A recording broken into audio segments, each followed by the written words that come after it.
Leis an fuílleach atá faca ina rio gach lá. Cuid den fuílleach déanann sé do máiste don domhan. Ní haithníonn sé le héine pleisteacha ithe.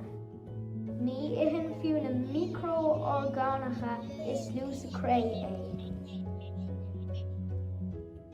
Má agann tú an pleisteach sa craig ní bheidh aon athua tre 6 mhí nó 600 bliain fiú.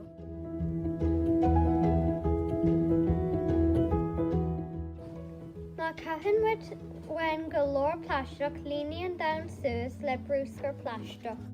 Is féidir é a chursal cinnte ach ní dhéanann sé ach chun aibh a bhfuilne. Ach, tá cuid eile den fuílleach an a dhéanaíonn máthas don domhan, duna plantaí agus ní ainmhithe a conaíonn an agus dúinn féin fiú.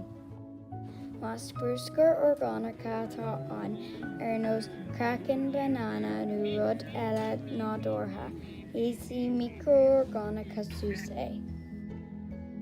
De réir céile déanfaí siad mórin agus ní bhaidh an cracin banana le feiceáil níos mó.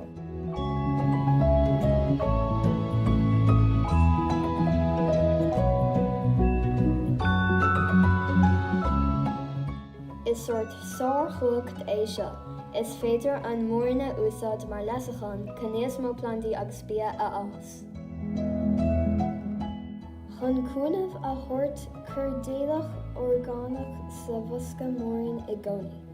Agus nuair atá tú sa siopa, beag an snack leis an sárchuacht más féidir.